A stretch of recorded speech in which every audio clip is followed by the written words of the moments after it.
చేసుకుందాం. వైద్యుడైన లూకా రచించినటువంటి సువార్త, లూకా సువార్త 24వ అధ్యాయము 24వ లేఖనాన్ని చదువుకుందాం.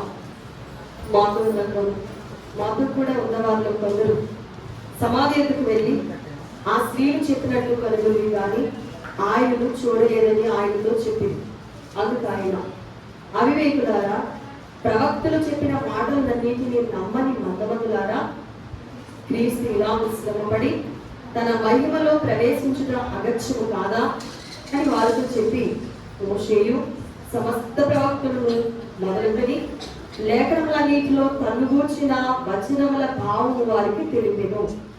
ఇంతలో తాము వెలుచున్న గ్రామము దగ్గరకు వచ్చినప్పుడు ఆయన ఇంకా కొంత దూరం వెళ్ళినట్టు అగుపడగా వారు, సాయంకాలం కావచ్చినది, ప్రొద్దుగుంకినది, మాతో కూడా ఉండమని చెప్పి ఆయనను బలవంతం చేసింది కనుక ఆయన వారితో కూడా ఉండుటకు లోపలికి వెళ్ళింది.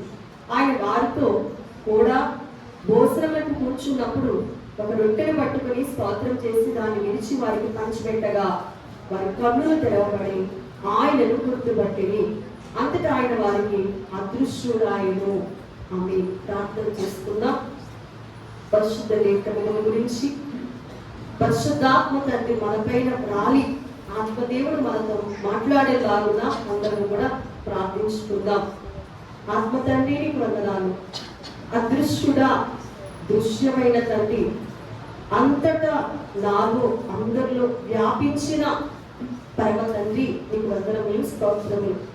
ఈ దినమందు, ఈ పెంతెకొస్తు పండుగ విశ్రాంతి దినమందు కూడి వచ్చిన మాకు మీ గొప్ప ఆశీర్వాదములు పైనుండి మాకు అనుగ్రహింపజేసి మమ్మల్ని మీ ఆత్మని వరము చేత, మీ శక్తి చేత, నీ ప్రభావం చేత, నీ మహిమ చేత నింపుకొని మాకు కావలసినటువంటి మాటలను మీరే అందించి మీలో మేము, మాలో మీరు ఇమిడిపోయే గొప్ప పద్ధస్తు ఆనాడు ఆది పొస్తుల పైన ఆత్మను ముమ్మరముగా కుమ్మరించి వారితో ఏకమై వారితో ఉండి మాట్లాడిన తండ్రి, ఈ దినమందు మాకును తోడుగా ఉండి మాతోనూ మాట్లాడి మమ్మల్ని బలపరచమని, దురాత్మ శక్తులను దూరపరిచి ఆత్మ కుమ్మరింపు కలిగించున్నాను. ఆత్మదేవుని నామమున ప్రార్థన అడిగి వేడుకుంటున్నాను పరమ తండ్రి, ఆమేన్. పరిశుద్ధ లేఖనములో నేటి దినము పెంతెకొస్తు పండుగ దినము. ఈ పెంతెకొస్తు పండుగ దినము చాలా ప్రాముఖ్యమైనటువంటి దినము. ఎందుకు ప్రాముఖ్యమైనది అని మనము ఆలోచన చేసినప్పుడు, దేవుడు ఇచ్చినది కనుక ఇది చాలా గొప్ప పండుగ అయినది. ఏమిటి దేవుడు ఇచ్చాడు మనకి అని మనం ఆలోచన చేసినప్పుడు, ఆయన మరి సిలువ వేయబడి చనిపోయి తిరిగి లేచి 40 దినాలు అనేకులకు అగపడిన మీదట ఆయన పరములకు ఆరోహణమవుతూ ఆయన అభయమిచ్చిన మాట ఏమిటి అంటే, నేను మిమ్మల్ని విడిచిపెట్టి పోను, నేను మీ కొరకు పరిశుద్ధాత్మను పంపిస్తాను అని ఆయన చెప్పారు కనుక మరి ఆరోహణమైన దినము నుండి ఈ దినం వరకు 10 దినాలు సంఘము ఆత్మ కుమ్మరింపు కొరకు వేడుకున్న దినాలై ఉన్నది. అందుకని ఈ రోజున పరిశుద్ధాత్మ దేవుడు ముమ్మరముగా సంఘం పైకి దిగి వచ్చినటువంటి శ్రేష్టమైనటువంటి దినము ఈ దినము. ఎవరు దిగి వచ్చారట? పరిశుద్ధాత్మ దేవుడు సంఘం మీదకి దిగి వచ్చినటువంటి శ్రేష్టమైనటువంటి గొప్ప దినం ఈ రోజున. అందుకనే ఈ దినము పెంతెకొస్తు పండుగ దినము అని అంటారు. ఇప్పుడు మనం చదివినటువంటి ఈ వైద్యుడైన లూకా గారు రచించినటువంటి గ్రంథములో ఇద్దరు మరి సన్నివేశాన్ని ఇక్కడ మనం చూడగలుగుతున్నాం. వారిద్దరు కూడా యెరూషలేమునకు ఆమడ దూరములో ఉన్నటువంటి ఎమ్మాయు అనేటువంటి ఒక గ్రామానికి వెళ్తూ ఉన్నారు. అప్పుడు జరిగేటువంటి సన్నివేశాలు ఇక్కడ మనం చాలా మరి క్లుప్తపరచినట్లుగా పరిశుద్ధ లేఖనం మనతో మాట్లాడుతుంది. ఈ ఇద్దరు మనుషులు కూడా మళ్ళానే నడుచుకుంటూ వెళ్తున్నారు. ఆ సందర్భంలో ఏం జరిగిందంటే, వాళ్ళు కూడా యేసు ప్రభువు వారి గురించే మాట్లాడుకుంటున్నారు. వారు కూడా జరిగిన సన్నివేశాల గురించి ఒక దృశ్యం అక్కడ జరిగింది. యేసు ప్రభు వారు చనిపోయారు, మరి చాలా మందికి కనబడుతున్నారంట, మనలో కూడా చాలా మంది చూశారని చెప్పుకుంటున్నారు అని వీళ్ళు కూడా చెప్పుకుంటుంటే, యేసు ప్రభువు కూడా వారితో పాటు వెనకనే ఏం చేస్తున్నారు? వారితో నడుచుకుంటూ వస్తున్నారు. యేసు ప్రభు కూడా వారితో ఏం చేస్తున్నారట అంటే దేవుడు కూడా మనతో ఏం చేస్తాడు? నడుస్తారు. నీవు ఆహ్వానిస్తే నీలోనికి వస్తారు, నీతో నడుస్తారు, నీతో ఉంటారు. ప్రకటన గ్రంథం 21 మనకు తెలుసు 3వ వచనములో ఆయన వారితో కూడా కాపురు ముందును. దేవుడు తానే వారి దేవుడై ఉండి వారిని ఏం చేస్తాడంట? నడిపిస్తారు. పాత నిబంధనలో నడిపించిన దేవుడు, క్రొత్త నిబంధనలో నడిపించిన దేవుడు ఈ రోజుకి కూడా నిన్ను నన్ను ఏం చేస్తున్నాడు? నడిపిస్తూనే ఉన్నారు. ఇక్కడ ఇద్దరు మనుషులు నడుస్తూ నడుస్తూ ఏం చేస్తున్నారంటే వారు ఏమో చెప్పుకుంటున్నారు. యేసు ప్రభు వారితో కూడా నడుచుకుంటూ వెళ్తూ ఉంటే యేసు ప్రభు అడిగారట. ఏమని అడిగారు అంటే మనం ఆలోచన చేసినట్లయితే మరి ఏంటి మీరు చెప్పుకుంటున్నారు అని అడిగారు. 19వ వచనంలో మనకు తెలుసు ఏంటి అని అడిగితే మరి వాళ్ళంటారు నజరేయుడైన యేసును గూర్చిన సంగతులు. ఏ విషయాలు? ఏమండి మర్చిపోయారా? లేదు, మర్చిపోలేదు. కానీ వారిలో ఏమి లేదంటే నమ్మకము లేదు. అర్థం చేసుకుందాం.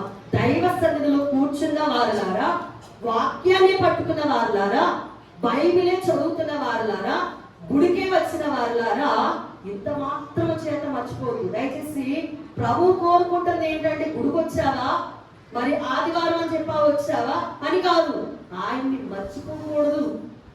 వీళ్ళు అన్ని గుర్తుపెట్టుకున్నారు కానీ వీళ్ళలో ఏమి లేదంటే నమ్మకము లేనటువంటి స్థితి కనబడుతుంది. యేసు ప్రభు గురించినటువంటి నజరేయుడైన యేసు గురించినటువంటి మాటలే చెప్పుకుంటున్నారు కానీ వాళ్ళలో ఏం కుదరట్లేదు. వాళ్ళకి కనిపించారంట, వీళ్ళు కనిపించారంట అని చెప్పుకుంటున్నారు కానీ అంటున్నారు కానీ వీళ్ళతో నడుస్తున్నాడని మాత్రం వాళ్ళకి ఏం కలగట్లేదు? నమ్మకం కలగట్లేదు. వీళ్ళతో ఉన్నాడు, ఆయన ఖచ్చితంగా మనతో ఉన్నారు అని నమ్మకము, ఆయన నిజమే, ఆయన మాట ఇచ్చాడు, మాట కొరకు వచ్చాడు అనేటువంటి నమ్మకం వారికి రావట్లేదు. కనుకనే ఆయన అంటున్నాడు అవివేకులారా. ఏమన్నాడండి? మీరు ఎంతమంది ఉన్నారో ఈ రోజున దైవ సన్నిధిలో కూర్చున్న మనలో ఒకవేళ అవివేకతనం ఉందేమో, యేసువారు కాక ఇంకా ఎవరైనా మీతో నడుస్తున్నారేమో ఆలోచన చేసుకోండి. దేవుడు మనతో నడుస్తున్నారని ఒక సంగతి మనం మర్చిపోతే కనుక మనం కూడా ప్రభు పిలుస్తారు అవివేకులారా. ఇంకేమన్నారు? ప్రవక్తలు చెప్పిన మాటలన్నింటినీ నమ్మని మందమతులారా. మందమతులారా అంటే వాళ్ళకి మందమత వచ్చేసింది, మంద స్థితి వచ్చేసింది. లేఖనాలు ఉన్నాయి కానీ వారి నమ్మకము కుదరట్లేదు. అందుకని అంటున్నారు ప్రభు వారు క్రీస్తు ఇలాగూ శ్రమపడి తన మహిమలో ప్రవేశించుట అగత్యం కదా అని వారితో చెప్తూ ఉంటే పిల్లల వారితో చాలా విషయాలు చెప్పుకొచ్చిన తర్వాత లోపలికి రావయ్యా, చాలా సమయం అయింది కదా, ప్రొద్దుగుంకుతుంది కదా, మాతో పాటు లోపలికి రా అంటే యేసు వారితో కూడా లోపలికి వెళ్ళారు. అప్పుడు ఒక రొట్టె పట్టుకొని కృతజ్ఞతాస్తుతులు చెల్లించి పంచిచ్చే వరకు కూడా ఆయనే ప్రభు అని వారికి తెలియనటువంటి గుడ్డితనం, మందస్థితి, అవివేక స్థితి వారిని ఆవరించింది. ఈ రోజున మందిరానికి వస్తున్న సహోదరి సహోదరుడు అని ఎవరైనా సరే దేవుడు ఇక్కడ ఉన్నాడు అని ఎరగక నీవెన్ని ప్రయత్నాలు చేసినా అది వ్యర్థమే. అవునంటారా కాదంటారా? దేవుడు ఉన్నాడనేటువంటి ఈ స్థలంలోనికి వచ్చి మన ఇష్టానుసారమైన భావముతో మనం కూర్చుంటే అది ఎప్పటికీ కూడా మనకి సరిపోదు. ఆయన ఉన్న స్థలంలో ఆయన ఉండగా ఆయనతో లీనమై ఉండాలి కానీ ఇతరితర ఇంకా ఏవేవో యత్నాలు నువ్వు చేస్తున్నావు అంటే ఈ కడవరి దినాల్లో మనం పడుతున్నటువంటి భయంకరమైన పరిస్థితులు చూస్తే నాకు ఒకటి అనిపిస్తుంది, మీరు దేవుని మాట వినకపోతే దేవుడు దయ్యాల ద్వారా కూడా దేవుడు ఉన్నాడని ప్రూవ్ చేసుకుంటారు. మీకు అర్థమవుతుందో లేదో నాకు అర్థం కాదు కానీ పిల్లరా వాస్తవాన్ని చెప్తున్నాను, దేవుడు ఉన్నాడు అని నీలో అనిపించడం లేదు కనుకనే ఈ కడవరి దినాల్లో దేవుడు వేటిని ఉపయోగించుకోవాలో వాటిని దేవుడు ఉపయోగించుకుంటున్నాడు. అర్థం చేసుకో. దేవుని సన్నిధిలోనికి వచ్చిన నీవు ఆయన్ని కాక నీ మనస్సులో ఇంకొక వేరేదేని ఏదైనా పెట్టుకుని కూర్చుంటే కనుక అది వ్యర్థం. ఇక్కడ అవివేకులారా అని ఎందుకు స్పష్టంగానే మాట్లాడుతున్నారంటే, వారు వాక్యాన్ని చదువుతున్నాం కదా, మరి ప్రార్థనలు చేస్తున్నాం కదా, మేము యూదులమే కదా, మేము దేవుని బిడ్డలమే కదా అనుకుంటూ కూడా వాళ్ళు ఏం మర్చిపోయారు? ఏమి నమ్మట్లేదు, ఎవరిని నమ్మలేకపోతున్నారు. ఆ విషయాన్ని ఇక్కడ ప్రభువారు చాలా స్పష్టంగా తెలియజేస్తూ, ఆయన వారితో నడిచినప్పుడు, వారితో ఆయన మాట్లాడినప్పుడు, వారికి ఆయన రొట్టెను పంచిచ్చినప్పుడు వారికి అర్థమైతే, అప్పుడు ప్రభు 38వ వచనంలో మీరెందుకు కలవరపడుచున్నారు, మీరెందుకు కలవరపడుచున్నారు, మీ హృదయములలో సందేహములు ఎందుకు పుడుతున్నాయి? ఉన్నప్పుడు సందేహమే, వెళ్ళిపోయినప్పుడు సందేహమే, ఇప్పుడు మనలో ప్రత్యక్షమైనప్పుడు కూడా మీకు ఏమున్నాయి? సందేహాలు. ఎంతవరకు ఉంటాయి ఈ సందేహాలు? ఆలోచించండి. ఎంతవరకు దేవుణ్ణి మనం సందేహిస్తూ ఉంటాం? ఆయన ఉన్నాడని ఎంతవరకు నీవు అర్థం చేసుకోలేకుండా ఆయన ఇంకా సందేహిస్తూ ఉన్నావు? ఒక్కసారి ఆలోచన చేసుకో. నిజమైన క్రైస్తవులకి, నిజమైన విశ్వాసులకి ఆయన ఏది చేస్తే అది కరెక్ట్గా అనిపిస్తుంది. నిజమైనటువంటి దేవుని పిల్లలకి ఆయన ఉన్నాడు, నాకేంటి అని అనిపిస్తుంది.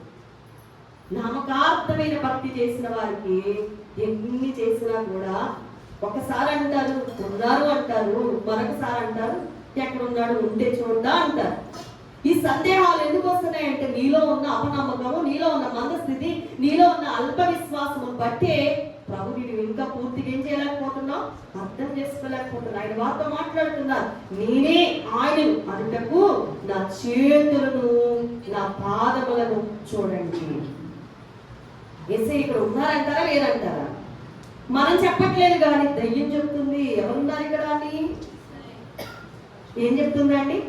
యేసు ప్రభు ఇక్కడ ఉన్నారని మనుషులు చెప్పలేకపోతున్నారు కానీ ఏం చెప్తుంది? దయ్యం చెప్తుంది ఇది దేవుని స్థలం అని. నీలో ఏముంది? గుడ్డిదనం ఉంది. దేవుడు ఉన్న స్థలంలోకి వస్తాం కానీ, దేవుడు ఉన్నాడని వస్తాం కానీ ఆయన్ని చూడలేనటువంటి అందులోగా ఉన్నాం. అందుకే ఇక్కడ మీరు నన్ను చూడండి అంటున్నారు, నన్ను పట్టి చూడండి, నన్ను పట్టుకోండి చూడండి, నాకున్నట్టుగా మీరు చూచుచున్న ఎముకలు కానీ మాంసం కానీ దేనికి ఉండదంట? ఎముకలు ఉండదంట దయ్యాలు. ఏముండదంట? మాంసం ఉండదంట. కనుక తన చేతులు పాదాలు వారికి చూపించిన తర్వాత, వారికి ఆహారం పెట్టిన తర్వాత ఆయన కొన్ని విషయాలు వారికి చెప్తే గాని వారి కళ్ళు తెరవబడలేదు. ఏం చెప్పాడు ఆయన?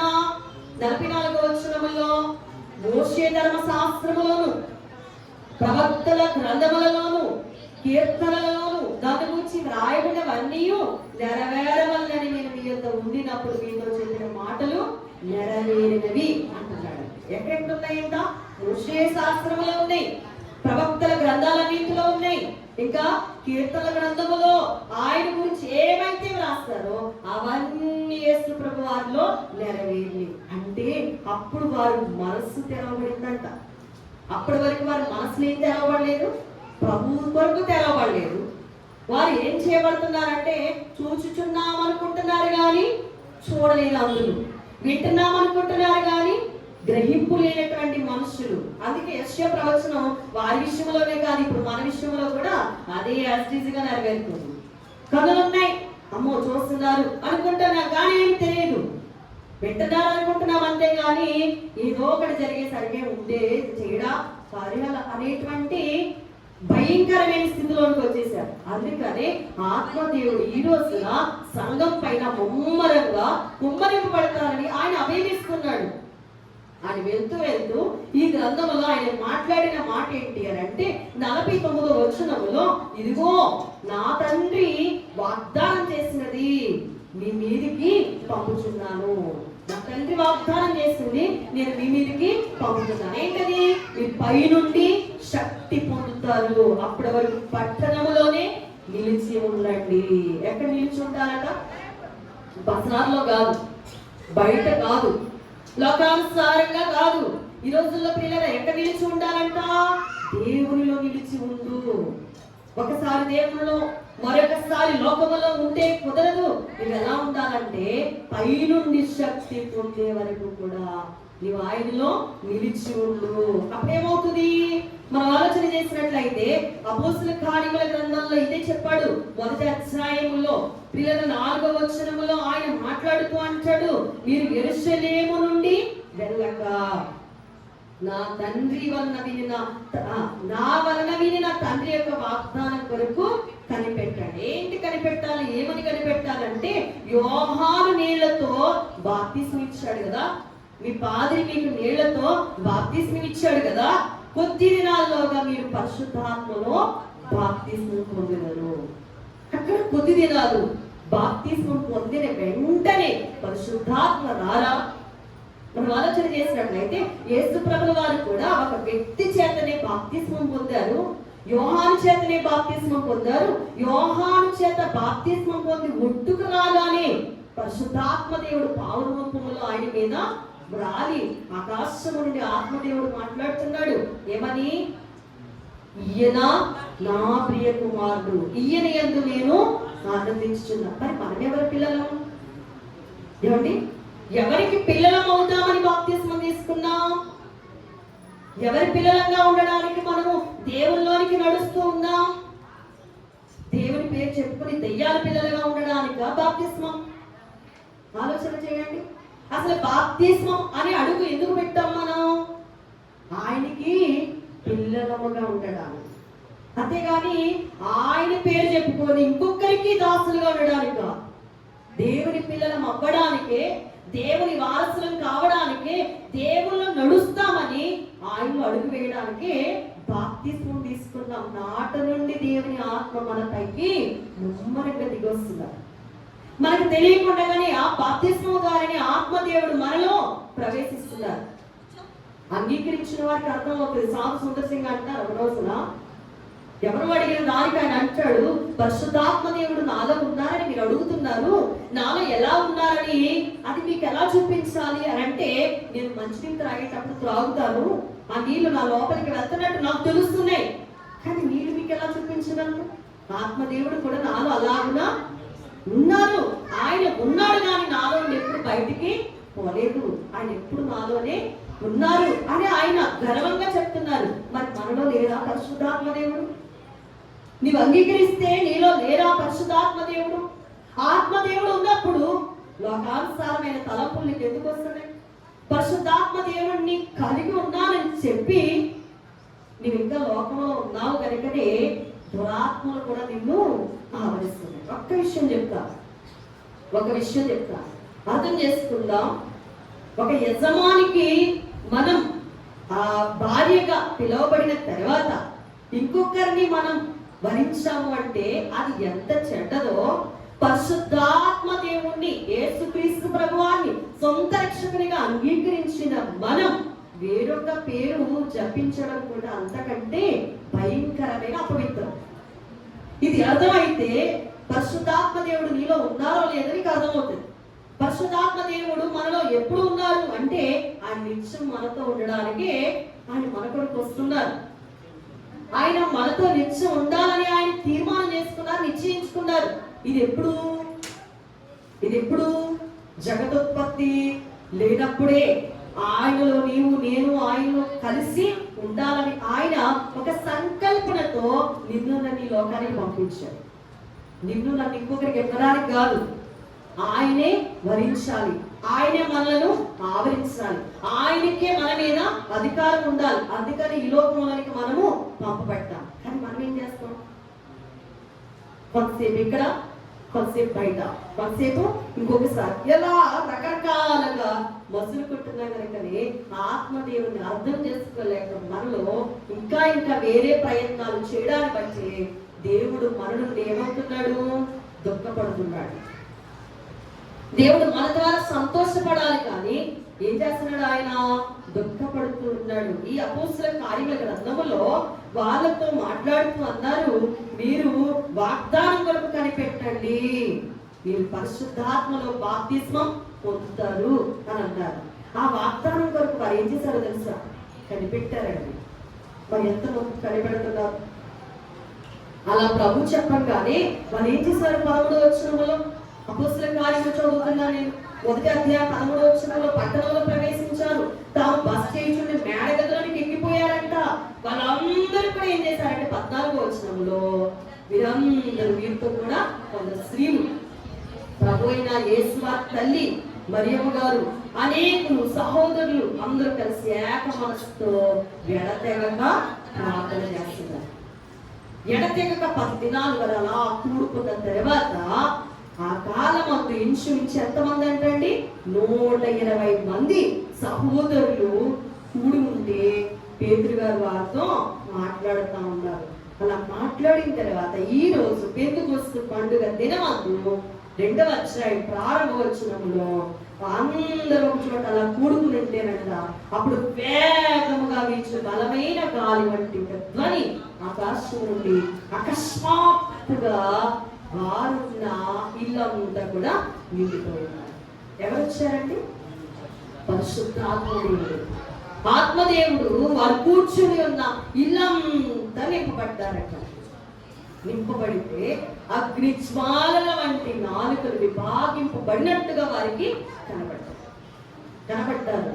కనబడి వారు ఒక్కొక్కరి మీద రాలగా అందరూ పరిశుద్ధాత్మతో నిండిన వారే ఆ ఆత్మ వారికి వాక్శక్తి అనుగ్రహించిన కొలది అన్య భాషలతో మాట్లాడుతూ ఉన్నారండి. ఎంతమంది వారు? 120 మంది. ఎన్ని దేశాల వారు? 16 దేశాల వారు ఒక చోట కూడుకొని ఏం చేస్తున్నారంట? బలంగా ప్రభువైన యేసు వారిని వేడుకుంటా ఉంటే వారిపై ముమ్మరంగా పరిశుద్ధాత్మ దేవుడు దిగి వచ్చేసారండి. వారందరూ కూడా అన్య భాషలతో మాట్లాడుతూ ఉన్నారంటండి. వాళ్ళందరూ ఎవరున్నారంటే చూడండి పిల్లరా, ఆ కాలమున ఆకాశం క్రింద ఉండి ప్రతి జనములో నుండి వచ్చిన భక్తి గల యూదులండి. భక్తి చేసేటువంటి యూదులు. నువ్వు భక్తి చేస్తున్నావా? దాని శక్తి కోరుకుంటావు. ఇక్కడ భక్తి చేసేటువంటి యూదులు ఉన్నారు, భక్తి చేయలేని యూదులు కూడా ఉన్నారు. క్రింద మనకి కనబడతారు. వీళ్ళు కూడా తారతమ్యతలు ఉన్నాయి. భక్తి చేసే యూదులేమో 120 మందిగా 16 దేశాల నుండి వచ్చి వారందరూ ఒక మేడ గదిలో కూర్చొని పరిశుద్ధాత్మ దేవుణ్ణి కలిగి ఉండి వారు ముమ్మరంగా ప్రకటిస్తా ఉంటే కింద భక్తిహీనులైనటువంటి యూదులు కూడా కనబడతారు. ఈ భక్తులైనటువంటి వారు ఎవరున్నారంటే, మరి భక్తి గల యూదులు యెరూషలేములో కాపురం నుండి ఈ శబ్దం కలగగా జనులు గుంపులుగా కూడి వచ్చాట. ప్రతి మనుషుడు తన స్వభావాలు మాట్లాడటం విని కలవరపడ్డారట. అంతటా అందరూ విభ్రాంతి నుండి ఆశ్చర్యపడి, ఇదిగో మాట్లాడుచున్న వీళ్ళందరూ ఎవరు? గలిలయులు కారా? మనలో ప్రతివాడు తాను పుట్టిన దేశపు భాషతో వీరు మాట్లాడుతూ మనం వినుచున్నాము. ఇదేంటి? అక్కడ ఎవరున్నారంట? పార్తీయులు ఉన్నారు, మాదీయులు ఉన్నారు, ఎలామీయులు ఉన్నారు, మెసొపొతమియా వారు ఉన్నారు, యోదయ వారు ఉన్నారు, కప్పదొకియా వారు ఉన్నారు, తొంతు వారు ఉన్నారు, ఆసియా వారు ఉన్నారు, పృగియా వారు ఉన్నారు, పంపులియా వారు ఉన్నారు, ఐగుప్తు దేశం నుండి వచ్చిన వారు ఉన్నారు, కురేనీ దగ్గర లిబియా ప్రాంతాల నుంచి కాపుకున్న వారు ఉన్నారు, రోమా నుండి పరవాసులుగా వచ్చిన వారు కూడా ఉన్నారు. యూదులు, యోధా మత ప్రవిష్టులు, క్రేతీయులు, అరబీయులు మొదలైన మనమందరం వీరు మన భాషలతో దేవుని గొప్ప కార్యములను వివరించుని వింటున్నామని చెప్పుకుంటూ ఉన్నారంట. అందరు విభ్రాంతి నుండి ఎట్లు తోచక ఇది ఏమవుతుందో అని ఒకరితో ఒకరు చెప్పుకుంటూ ఉంటే కొందరైతే ఏమంటున్నారు? మనుషులు రకరకాలుగా ఉంటారు కదా. అందరి మనసులు ఒకలా ఉంటాయా? ఒకరు ఎడ్డమంటే ఒకరు తెడ్డమంటారు. వీళ్ళు కూడా ఏమంటున్నారంటే ఇదేంటి లేంటి ఇంత చక్కగా మాట్లాడుతున్నారు, ఇన్ని దేశాల నుంచి వచ్చి వీళ్ళందరూ మన భాషతో ఎలా మాట్లాడుతున్నారు అని వీళ్ళు చెప్పుకుంటుంటే ఇంకొందరు ఏమనుకుంటున్నారంట? బాగా తాగొచ్చారు, కొత్త మద్యం అనుకుంటే ఎక్కడో దొరికేసింది వీళ్ళకి, ఈ మద్యంతో నిండుకుని ఉన్నారని చెప్పి అపహాస్యం కూడా చేశారు. ఏం తాగొచ్చారండి? కొత్తమైన ఎక్కడో వీళ్ళు పొందుతున్నారు, అది తాగి ఇలా మాట్లాడుతున్నారని అపహాస్యం చేసిన గుంపు ఇంకొకరు ఉన్నారట. అయితే పేతురు గారు ఆ 11 కూడా లేచి నిలిచి దగ్గరగా వారితో ఇలా మాట్లాడుతున్నారు. ఏమని మాట్లాడుతున్నారు? యోదయ మనుషులారా అని ఎవరు కదండి? మాక ఎవరండి? యోదయ మనుషులారా, యెరూషలేములో కాపురం ఉన్న సమస్త జనులారా, ఇది మీకు తెలియగాక, చెవి యొగ్గి నా మాటలు వినండి. మీరు ఊహించినట్టు ఏం ఊహిస్తున్నారండి యోధా మనుషులు? ఏం ఊహించాలి అసలు? దేవుని లేఖనాలు తలంచాలి, దేవుని తలంచాలి, దేవుని ధ్యానించాలి. అది పోయి ఏమంటున్నారంట? వీళ్ళకి మొత్తెక్కింది, బాగా త్రాగొచ్చారు అని లేనిపోని నెపాలు వేస్తున్నారు. ఎవరండి? దేవుని ఎరగని వారు కాదు సుమా, దేవుని ఎరిగిన వారండి. లేఖనాలు ఎరగని వారు కాదు, లేఖనాలు తెలుసుకున్న వాళ్ళే ఇలా మాట్లాడకంటే పేతురు గారు అంటున్నారు, అయ్యా వీళ్ళు భక్తులు కాదయ్యా, వీళ్ళు త్రాగేమి రాలేదయ్యా, ప్రొద్దు పొడిసి జామైన కాలేదు. ఏంటో తెలుసా ఇక్కడ జరుగుతుంది? యోవేలు గ్రంథం 2వ అధ్యాయం 28వ వచనంలో ప్రవక్త ప్రవచించాడు. ఏమని ప్రవచించాడు? అంచె దినములందు, ఏ దినాల్లో? అంచె దినములందు నేను మనుషులందరి మీద నా ఆత్మను కుమ్మరిస్తాను. నువ్వు మనుషుడివేనా? ఆలోచన చేయండి. మనుషులందరి మీద కూడా దేవుడు తన ఆత్మను కుమ్మరిస్తారట. అందరి మీద కూడా, అందరినీ దేవుడు ఉపయోగించుకుంటారు.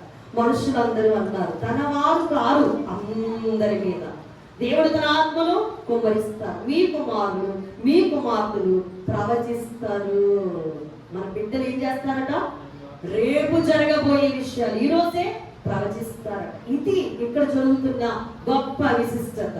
మీరేంటి తాగొచ్చారని పలు రకాలుగా మాట్లాడుకుంటున్నారు. అర్థం కానప్పుడు మౌనంగా ఉండాలి.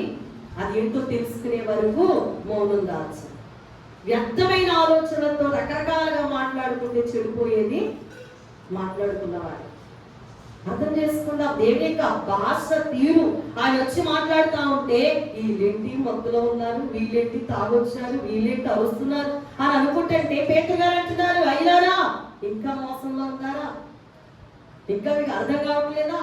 యోవేలు ప్రవచనం, యోవేలు ప్రవక్త మనతో మాట్లాడేటువంటి ఆ ప్రవచనం యొక్క నెరవేర్పు ఈ రోజు ఇక్కడ మనం చూస్తున్నాము అని అంటే వారందరికీ పరిశుద్ధాత్మని గురించిన అవగాహన చేస్తే యేసు ప్రభు వారు ఎలాగో ఈ లోకంలోకి వచ్చారో, యేసు ప్రభు మన కొరకు ఎలా చనిపోయారో, యేసు ప్రభు 3వ దినం ఎలా లేపబడ్డారో, యేసు ప్రభు మరలా మృత్యుంజయుడై లేపబడిన తర్వాత ఆరోహణమై పరలోకానికి వెళ్ళారో, వెళ్తూ వెళ్తూ పరిశుద్ధాత్మను పంపిస్తానని అవేమిచ్చారు. ఆ విషయాలన్నీ చెప్తూ ఉంటే అలా అవాక్కైనట్లుగా విన్నటువంటి జనమంట ఆ రోజున 3000 మంది యేసుక్రీస్తులో ఏం పొందారు?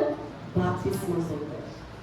యేసుక్రీస్తు వారిలో బాప్తిస్మం పొందారు. ఇలా ముమ్మరంగా పరిశుద్ధాత్మ దేవుడు అక్కడ వచ్చి అనేకుల్లో ఆయన ప్రవేశించారు. అపోస్తలుల కార్యముల గ్రంథం 9వ అధ్యాయంలోకి వస్తే ఆత్మదేవుడు అక్కడ మరింత గొప్ప కార్యం చేస్తాడు. కొర్నేలి 10వ అధ్యాయంలో కొర్నేలి అనే భక్తుడు ఉంటాడు. ఆ భక్తి పరుడు కైసరైలో ఉన్నాడు. అలాంటి ఆ శతాధిపతికి దేవుని దర్శనం వస్తుంది. దేవుని యొక్క దర్శనంలో అతను చూస్తాడు. దేవుని యందు భయభక్తులు గలవాడుగా బహుధర్మం చేస్తున్నటువంటి అతని ప్రార్థన దేవుడు ఆలకించట ఒక దూతగారిని అతని దగ్గరికి పంపించి ఆయన మాట్లాడతారు. కొర్నేలి అని ప్రభు పిలవగా ఆ దర్శనం అతను తేటగా చూస్తాడు. ఆ దర్శనంలో ఏమైతే చెప్తారో ఆ విషయాలు మరి నీవు ఒక చర్మకారుని ఇంటి దగ్గర నా యొక్క దాసుడు ఉన్నాడు, ఆయన్ని పిలిపించుకుంటే మిగతా విషయాలన్నీ ఆయన నీకు స్పష్టంగా వివరిస్తారనంట.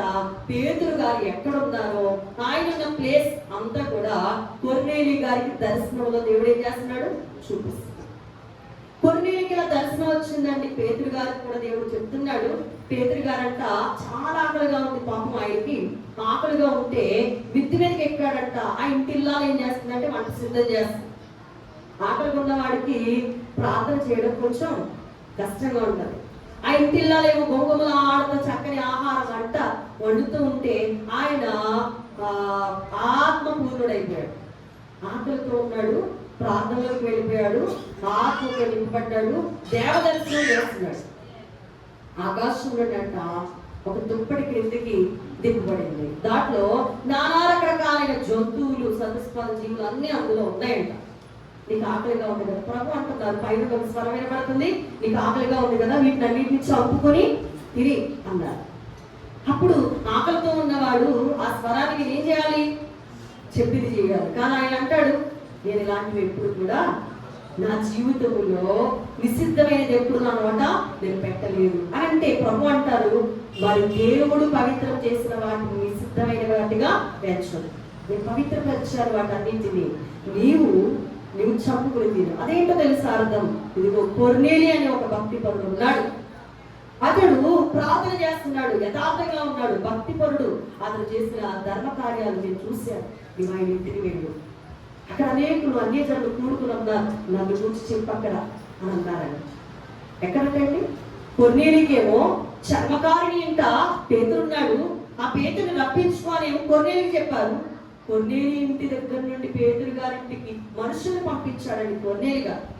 ఇప్పుడు ప్రభు అంటున్నారు, పేతురు నీ కొరకు 2 మనుషులు బయట వెయిట్ చేస్తున్నారు, వాళ్ళతో పాటు రానని చెప్పొద్దు, వాళ్ళతో పాటు వెళ్ళు. వాళ్ళు ఎక్కడికి కనిపిస్తారు అక్కడికి వెళ్ళు, నా గురించి నీవు వాక్యాన్ని ప్రకటించు అనంటే ఆ స్థలంలోకి వెళ్ళిన తర్వాత చాలా మంది కూడుకుంటున్నారండి. వాళ్ళందరితో కూడా పేతురు ముమ్మరంగా మాట్లాడతారు. పరిశుద్ధాత్మ దేవుడు ఏం చేశారో తెలుసా? మాట్లాడుతూ ఉన్నప్పుడు 44వ వచనంలో పేతురు ఈ మాటలు ఇంకా చెప్తూ ఉన్నాడంట. అతని బోధ విన్న వారందరి మీదకి కూడా పరిశుద్ధాత్మ దిగారు. 44వ వచనంలో సున్నతి పొందిన వారిలో పేతురుతో కూడా వచ్చిన విశ్వాసులందరూ పరిశుద్ధాత్మ అనే వరము అన్యజనుల మీద సహితం కొమ్మరికి పొడుట చూసి విభ్రాంతి ఉండేటండి. ఎవరి మీదండి? అన్యజనులు అంటే ఎవరండి? దేవుడు ఎరిగిన వారా? ప్రార్థన చేసుకునేవారా? కాదు. అలాంటి వాళ్ళు కూడా వచ్చి కూర్చున్నారండి. మామూలుగా సర్వసాధారణంగా వచ్చి కూర్చున్నారు. వారందరి మీద కూడా సహితం పరిశుద్ధాత్మ దేవుడు ముమ్మరంగా వచ్చేస్తే అప్పుడు వారందరూ కూడా భాషలతో మాట్లాడుతూ దేవుడు కనపడి చేస్తున్నారంట. ఎంత గొప్ప దేవుడు అండి మన దేవుడు. అందుకని మనం ఆయన దగ్గరికి రావాలి కానీ ఆయన మనం చాలా బలంగా వాడుకుంటారు. ఏదో వచ్చామా, కూర్చున్నామా, వెళ్ళామా అంటే కుదరదండి. ఆశగల ప్రాణాన్ని దేవుడు తృప్తిపరు. అన్యజనులు వచ్చారు. ఏంటి ఇక్కడ ప్రార్థన జరుగుతుందా అనుకున్నారు, వాళ్ళు వచ్చారు. ఆ ప్రార్థనలు ఏకీవించారు. పేతురు గారు అలా మాట్లాడుతుంటే ఆ మాటలో లీనమైపోయారు. పరిశుద్ధాత్మ దేవుడు ముమ్మరంగా వారి బతికి వచ్చేసారు. వారందరూ భాషలతో మాట్లాడేస్తున్నారు. ఆశ్చర్యం, విడ్డూరం అనిపించింది. అంటే దేవుడిని నమ్ముకున్న వారు, బాప్తిస్మాలు తీసుకున్న వారు, పరిశుద్ధాత్మ కొరకు తెలిసిన వారి మీదకి పరిశుద్ధాత్మ దిగి వస్తాడు అని అందరూ అనుకుంటున్నారు. అదొక అపోహ.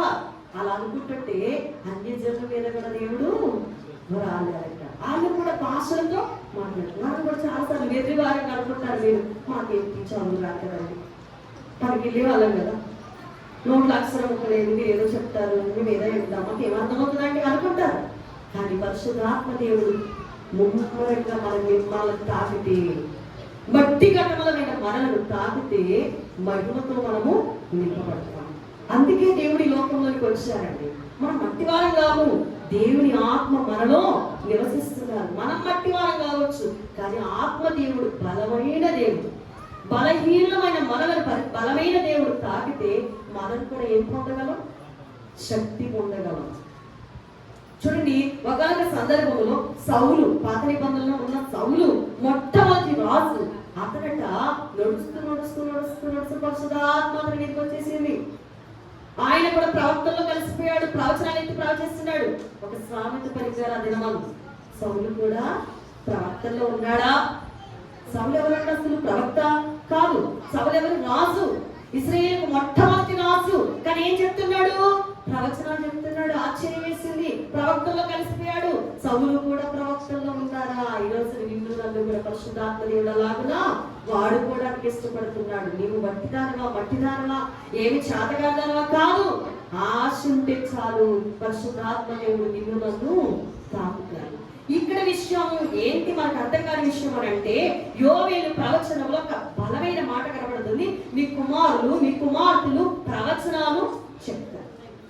మీ కుమార్తెలు ఏం చెప్తారంట? ప్రవచనాలు చెప్తారని దేవుని ఆత్మ మాట్లాడుతూ ఉంటే సమయం లేదని సాతానట ఎవరిని ఉపయోగించుకుంటున్నాడో తెలుసా? పిల్లల్ని ఉపయోగించుకుంటున్నాడు. మీకు తెలుసా? నువ్వు దేవుని దగ్గరికి చనువుగా వచ్చి దేవునితో సహవాసం చేయకపోతే దుష్టుడు నిన్ను వాడుకుంటాడు. అదే జరుగుతుంది ఈ సందర్భంలో. అదే జరుగుతుందండి. బైబిల్ పట్టుకుని గుడికి రావడం కష్టం. సెల్ ఫోన్ వేసుకుని ఎన్ని గంటలైనా కూర్చుంటారు. మరి ప్రియులారా, మనం ఆలోచన పరిశుద్ధాత్మ దేవుడు మనం తాకాలంటే ఒక ఉదాహరణ చెప్తాను. ప్రియులారా, చక్కగా ఇంటికాడే ఉండి యేసు ప్రభువు ఆ ఇంటికి వచ్చేవాడా? ఆలోచించండి. జక్కయ్య ఇంటి దగ్గరే ఉండి తన పని తాను చేసుకుంటూ వ్యాపారం చేసుకుంటూ ఉంటే పరిశుద్ధాత్మ దేవుడు యేసు ప్రభు వారు ఆయన ఇంటికి వచ్చేవాడా? జక్కయ్య ఎక్కడికి వచ్చాడు? సాహసించి మేడు చెట్టు ఎక్కాడు. ఎందుకని వచ్చాడు? ఆయన ఎవరో అందరూ చెప్పుకుంటున్నారు, ఆయన ఏదో శక్తి ఉంది, నేను ఆయన చూడాలని వచ్చాడు. చూడాలనుకున్న వాడే ఆయన సొంతం చేసుకునే అంతగా ఆయన ఇంట్లోకి వచ్చేసాడు. ఈరోజు పిల్లల సెల్ ఫోన్లను మునిగిపోవడానికి ఇష్టమే, ఆడంబరాల వైపుకు వెళ్ళడం ఇష్టమే, లోకానుసారంగా నడుచుకోవడం ఇష్టమే, ఆకర్షణలో పడిపోవడం ఇష్టమే. ఎన్ని గంటలైనా గడుపుతారు కానీ పట్టు మనకు గంట సేపు కొంచెం టైం ఎక్కువైతే ఏమొచ్చేస్తే లోపల నుండి దుర్భాషలు ఎదురవుతుంది. మరి ఎప్పుడు మనం పరిశుద్ధాత్మ పొందుకుంటాం? ఆలోచన చేద్దాం. పరిశుద్ధాత్మ దేవుడు మనలోకి వస్తే ఆకలి ఉంటుందా? దప్పికొంటుందా? ఆలోచించి ఒక్కసారి. పరిశుద్ధాత్మ దేవుడు మనలో పనిచేస్తే సమయం ఉండదు ఇక్కడ. అందుకనే మీరు చదవండి, పేతురు ఈ మాటలు ఇంకా చెప్తూ ఉన్నాడట. బోధ విన్న వారందరి మీద పరిశుద్ధాత్మ దేవుడు వచ్చేసాడు, ఆయన మాట్లాడుతున్నాడు. కాదనడానికి ఎవరు సరిపోతారు? ఇంకా ఇంకా అలా మాట్లాడుతుంటే ముమ్మరంగా పరిశుద్ధాత్మ దేవుడు అందరి మీదకి దిగి వచ్చేసాడు. అక్కడ వెంటనే వారందరికి ఏమిచ్చాడు? బాప్తిస్మం ఇచ్చాడు. వారందరినీ క్రీస్తులో నడిపించాడు. కాబట్టి పిల్లగా కూర్చున్న నీవెవరైనా సరే దేవుని చేత నింపబడు. దేవుని మాటలు నీలో నింపుకో. చదువు లేదు నీలో, కానీ పరిశుద్ధాత్మ దేవుడు ఎవరినైనా ఏం చేస్తాడు? వాడుకుంటాడు. పరిశుద్ధాత్మ దేవుడు వస్తే నీకు తెలియకుండగానే నీలో గొప్ప కార్యాలు జరుగుతాయి. రోమపత్రిక 8వ అధ్యాయం 26వ వచనంలో అటువలే ఆత్మ మీ బలహీనతను చూసి మీకు సహాయం చేస్తున్నాడు. ఏదైనా మీరు ఎలాగో ప్రార్థన చేయాలో మీకు తెలియదు కనుక ఉచ్చరింప సత్యము కాని మూలుగులతో ఆత్మ తానే మీతో మాట్లాడిస్తున్నాడు. నీకు ఆశ ఉంటే చాలు, దేవా నన్ను ఆవరించు అని నీకు ఒక ఆశ ఉంటే ఆత్మదేవుడు నిన్ను కూడా వరిస్తాడు. అప్పుడు నీవు కూడా శక్తి పొందుతావు. ఆ శక్తి పడానికి ఈ రోజున దేవుడు బలంగా దిగి వచ్చాడండి. వాళ్ళందరూ కూడా దేవుని మహిమతో నింపబడ్డారు. వాళ్ళే కాదు, నీవే కాదు, నేనే కాదు, అందరూ దేవుని యొక్క ఆ యొక్క దివ్యమైన ఆత్మతో నింపబడాలి. ఆయన పిల్లల మొక్కాలని దేవుడు మనకొరకు ఆలోచిస్తూ ఉంటే సమయం లేదని సాతాను ఏం ఆలోచిస్తున్నాడు? వీళ్ళందరూ దేవుళ్ళకి వెళ్ళిపోతున్నారు, వీళ్ళందరూ దేవుణ్ణి మరి పట్టేసుకుంటున్నారు, దేవుళ్ళు నడిచేస్తున్నారు కనుక నేనేదో ఒకటి చేసేయాలని చెప్పేసి ఎవరిని చెడగొడతాడో తెలుసా? బైబిల్ చెప్తుంది, సన్నిధి పరులను, భక్తి పరులను, ఎవరో కాదు ఏమండి, లోకంలో ఉన్న వాళ్ళని కాదండి, బాగా దేవుళ్ళు నడిచే వాళ్ళని ఏం చేస్తాడంట? సమయము లేదాని సన్నిధి పరులను చెదరాగొట్టుటాకి కని పెట్టుచున్నాను. దానికి ఏం లేదు, ఇక సమయం లేదు. ఎవరి మీద పడతానా ఆలోచించుకుంటున్న సమయం ఇది. కాబట్టి ఆలోచన చేయి. నీవు నేను దేవుని పిల్లల మధ్య వారవలేక నిన్ను నన్ను చెడగొట్టడానికి దాని ప్రయత్నాలు చేస్తున్న కాలంలో కనుక పరిశుద్ధాత్మ దేవుడు నిన్ను నన్ను వరిస్తున్న ఈ సందర్భంలో ఆత్మ వైపు చూడు, ఆనందంగా ప్రభులో నడు. నీకు దంగా ఉండదు. ప్రభు నీకు చక్కగా నడిపిస్తాడు, నిన్ను వరిస్తాడు. నీతో ఆయన నడుస్తున్నాడు, నీలో ఆయన నివాసం ఉన్నాడు, నీతో ఆయన నివసించు ఉన్నప్పుడు నీకెందుకు భయం? నీకెందుకు దిగులు? వాక్యాన్ని చదువు, చెయ్యి ప్రార్థన, నమ్ము యేసు ప్రభువారిని. ఖచ్చితంగా ఆయన ఏం చేస్తాడు? బలంగా నిన్ను ఆవరిస్తాడు, ఆదుకుంటాడు, కాపాడుతాడు, బలపరుస్తాడు, ధైర్యం ఇస్తాడు, కావలసినవన్నీ ఇస్తాడు. మన దేవుడు దరిద్రుడు కాడండి, మన దేవుడు ఏమీ లేని వాడు కాడండి. ఆయన శ్రీమంతుడు. మనం ధనవంతులు కావాలని ఆయన దరిద్రత వహించిన గొప్ప దేవుడండి. మన కొరకు అన్ని కూడా ఏర్పాటు చేసిన గొప్ప తండ్రిని మనం కలుగున్నాము. భయపడవద్దు, బలహీనులు కావద్దు. చీటికి బట్టి దానికి నీకు భయపడతా కూర్చుంటే ఎప్పటికది మనం ఏం చేస్తాం? క్రీస్తులో నడు, పరిశుద్ధాత్మను కలుగుతూ. పరిశుద్ధాత్మ దేవుడు వచ్చాడన్నాక ఎలా తెలుస్తుందండి? అందుకే ఇందాక చెప్పాను, ఏది రావుతున్నట్టు మీకు తెలుస్తుంది కదా. చూపించు, బయటికి చూపించలేదు కానీ నీలో అనిపిస్తుంది. పరిశుద్ధాత్మ దేవుడు మనలో ఉన్నప్పుడు మనకేమనిపిస్తుంది తెలుసా? ఏదైనా తప్పు కార్యం జరగాలి అంటే అమ్మ బాబు అది తప్పు ప్రేరేపిస్తుంది ఆత్మ, అవునా కదా? ఏదైనా చెయ్యాలంటే ఆలోచన ఏదైనా మరి చెడ్డ మాట పలకాలంటే ఆలోచన మనలో మండుతాడు దేవుడు, మనల్ని మండిస్తూ ఉంటాడు. అది చెడ్డ, అది చూడొద్దు, అది తినొద్దు అని చెప్పి దేవుడు మనల్ని ఏం చేస్తారు? మనలో ఉన్న దేవుడు మండుతారు, ఆత్మ మండుతుంది. కాకూడదు అని చెప్పేసి నువ్వు వెళ్ళావనుకుని ఇష్టం, స్వాతంత్రం ఇచ్చావు నీకు, వెనక్కి తీసుకోడు ఆయన, నీ ఇష్టం. అందుకని 2 దారులను ఎదురు పెట్టి ఆయన నీ వైపు చూస్తున్నాడు. వేధించుకుంటే అది పొందుకుంటావు, జాగ్రత్తగా ఎంచుకో. దేవుని వైపు చూడు, పరిశుద్ధాత్మ దేవుడు నీలో ఉన్నాడని నమ్ము, ఆయనలో ఉన్న శక్తిని పొందుకు. అట్టి ధన్యత, దీవెన, ఆశీర్వాదం ఈ పెంతెకొస్తు పండుగ దినమందు ఆ దినమందు 120 మంది పైన వ్రాలిన ఆత్మ దేవుడు ఈ దినమందు మనందరి పైన వ్రాలి ఉన్నాడని నమ్మి ప్రభుని స్తుతించి ప్రభు ఎల్లప్పుడూ కనపరిచే ధన్యత, దీవెన, ఆశీర్వాదం దేవాది దేవుడు మనందరికీ దయచేయడం ప్రార్థన. ఆమె మేఘాంతులను మర్చిపోవచ్చు. నాతో మాత్రం అందరితో మాట్లాడిన తండ్రి స్తోత్రం. నీ శక్తి చేత, నీ బలం చేత, నీ ఆత్మ చేత నన్ను అందరినీ ఆదరించి మహిమ ఘనత కీర్తి ప్రభావం అందుతున్నాను. ఆత్మదేవుని నామమున ప్రార్థన అడిగి వేడుకుంటున్నాను. తాము తండ్రి. ఆమేన్. మీ అందరికీ